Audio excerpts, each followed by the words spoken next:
আসসালামু আলাইকুম রহমতুল্লাহ। বন্ধুরা, আমি আপনাদেরকে আজকে আমার আম বাগানের একটি ভিডিও দিব। তো আমি 1.5 বছর আগে আম গাছগুলো লাগাইছিলাম, যদিও গতবার আলহামদুলিল্লাহ অনেক আম আসছে। আমি সবগুলো আম নেই নাই।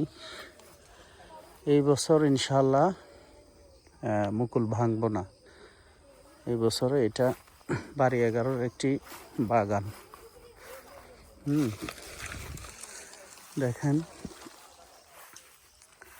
বাড়ি 11-র একটি বাগান। এটা 12 মাস ফলন দেয় বাড়ি 11। এখানে আছে বাড়ি 11, তারপরে আছে গৌরমতি, তারপরে আছে বাড়ি 1, 2, 3, 4। এগুলোর কিছু জাত অল্প অল্প, তবে বাড়ি 11টাই বেশি আলহামদুলিল্লাহ আমার। যেমন এটা একটা গাছ, সেটা হচ্ছে গৌরমতি নাভি জাতের আম। এবার আশা করি ব্যাপক ফলন হবে ইনশাআল্লাহ। তারপরে এটা আর একটা গাছ, এটাও বাড়ি 11। আলহামদুলিল্লাহ গাছগুলোর গ্রোথ অনেক ভালো। প্রথম অবস্থায় যদি আমি পরিচর্যাটা ভালোভাবে নিতে পারি নাই বিদেশ থাকার কারণে, এই বছর থেকে আলহামদুলিল্লাহ আমি যত্ন নিয়েছি আলহামদুলিল্লাহ। আশা করি ব্যাপক ফলন হবে। আপনারা কেউ আমার বাগানে ভিজিট করতে চাইলে আসবেন ইনশাআল্লাহ। লালমাই পাহাড়ে প্রায় এখানে 40 থেকে 50 শতক জায়গার ভিতরে আমি আম বাগান করছি।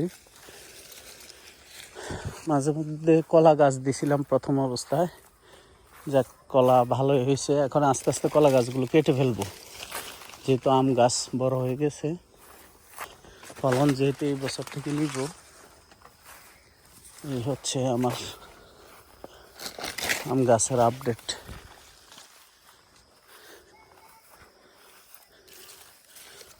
আমার গাছগুলো আলহামদুলিল্লাহ আশানুরূপ আছে। আমি গাছগুলো বড় করতেছি না, কেটে দেই, ছোট রাখার চেষ্টা করতেছি, যেন অল্প জায়গায়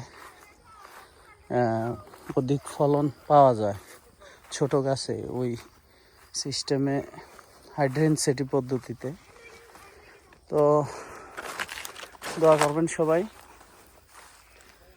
আমার বাগানটার জন্য।